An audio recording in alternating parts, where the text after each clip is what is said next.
Good evening সকলকে। SK একাডেমির পক্ষ থেকে আমি সোমনাথ স্যার বলছি। তোমাদের বাংলা বিষয়ের সূক্ষ্ম সূক্ষ্ম গ্রামারের যে খুঁটিনাটি জিনিসগুলো আছে সেই নিয়ে আজকে একটা বাংলা মৌলিক স্বরধ্বনির উপর একটি ভিডিও নিয়ে চলে এসেছি। সকলেরই তোমাদের সমস্যা যে স্যার মৌলিক স্বরধ্বনি মৌলিক ব্যাপারটা কি বা মৌলিক স্বরধ্বনি জিনিসটা কি। 1867 সালে এম বেল প্রথম এই মৌলিক শব্দটি ব্যবহার করে। মনে রাখতে হবে যাদের নিজস্ব উচ্চারণ রীতি আছে মৌলিক সেক্ষেত্রে ব্যবহৃত হয়। মৌলিক স্বরধ্বনি এই যে আমাদের গলার স্ট্রাকচার ভেতরে এম বেল এই প্রথম ছবিটার দ্বারা মৌলিক স্বরধ্বনি 7 প্রকার ভাগ করে। 7 প্রকার কি কি? রস্বই এ আ রস্যু ও অ, এই 7টি হচ্ছে মৌলিক স্বরধ্বনি। এই 7টা মৌলিক স্বরধ্বনিকে 3টি ভাগে তিনি ভাগ করেছেন। আমি বোঝানোর পরে তোমাদের পুরো কনসেপ্টটা ক্লিয়ার হয়ে যাবে এবং অবশ্যই ভিডিওটি ভালো লাগবে তোমরা সাবস্ক্রাইব করতে কেউ ভুলবে না। অবশ্যই তোমরা প্রচুর শেয়ার করবে যাতে আমার এই ক্লাসগুলো সহজে তোমাদের কাছে পৌঁছে যায়।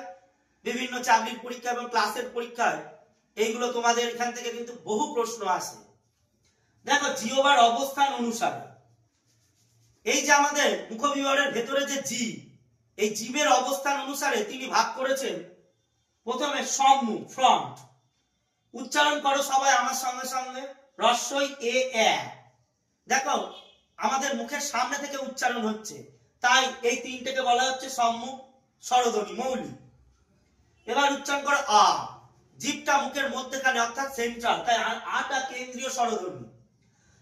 এবার উচ্চারণ করো উ, রস্যু, জিভটা একেবারে টপে রয়েছে মুখবিবরের ভিতরে একদম উঁচুতে। তারপরে ও, উচ্চ মধ্য একটু নামলো। তারপরে অ, নিম্ন মধ্য আরেকটু নামলো। তারপরে আ, জিভটা আরো নেমে গেল। এইভাবে উপর থেকে নিচ পর্যন্ত আমাদের জিভটা আস্তে আস্তে আস্তে কিন্তু ফ্ল্যাট হয়ে যাচ্ছে। তাহলে জিহ্বার অবস্থান অনুসারে আমরা কি পেলাম? সংবৃত, পশ্চাৎ, পশ্চাতে কি থাকছে? রস্যু ও অ, এবং উচ্চ, উচ্চ মধ্য, নিম্ন মধ্য, নিম্ন। একটা হয়ে গেল। এইবার হচ্ছে মুখবিবরের শূন্যতার পরিমাপ অনুসারে, অর্থাৎ আমাদের মুখে গ্যাপিং এই শূন্যতার উপর নির্ভর করে 4 ভাগে তিনি ভাগ করেছেন। সংবৃত মানে হচ্ছে ক্লোজ, মুখটা বদ্ধ হয়ে আসবে, আর বিবৃত মানে ওপেন, মুখটা খুলে যাবে। হাফ ক্লোজ অর্থাৎ অর্ধ সংবৃত মানে হাফ বন্ধ, আর হাফ ওপেন মানে অর্ধ বিবৃত মানে মুখটা হাফ খোলা। তাহলে উচ্চারণ করো রস্বই, দেখো মুখটা আমরা বন্ধ করে উচ্চারণ করছি, তাই এটার নাম সংবৃত। এবার উচ্চারণ করো এ, মুখটা একটু খুললো। তারপরে উচ্চারণ করো এ, মুখটা আরেকটু খুললো। এবার উচ্চারণ করো আ, মুখটা পুরো খুলে গেল। এইভাবে প্রসারিত হচ্ছে, আমি অ্যারো করে দিয়েছি তোমাদের বোঝার সুবিধার্থে। এইবার 3 নম্বর ওষ্ঠের আকৃতি। নিচেরটাকে বলা হয় ওষ্ঠ, উপরটাকে বলা হয় অধা। এই শেপের উপরে নির্ভর করে তিনি কুঞ্চিত অকুঞ্চিত এই 2টি ভাগে ভাগ করেছে। কি কি? উচ্চারণ করো রস্যু ও আর অ।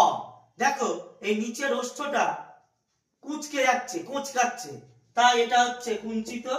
আর অকুঞ্চিত উচ্চারণ করো আ, আটা হচ্ছে নিম্ন, আ পুরো মুখটা রাউন্ড হয়ে যাচ্ছে। অকুঞ্চিত মানে কোঁচকাচ্ছে না। তাহলে বন্ধুরা খুব সংক্ষিপ্ত ভাবে পুরো এই ডায়াগ্রামের সাহায্যে গ্রামারটা বুঝিয়ে দিলাম। আমার ক্লাস জানুয়ারি থেকে শুরু হবে 5 to 10। যারা যারা পড়তে ইচ্ছুক প্রচুর পরিমাণে তোমরা স্কুলের ফ্রেন্ডদের শেয়ার করবে। ধন্যবাদ সকলকে, এখানে শেষ করছি।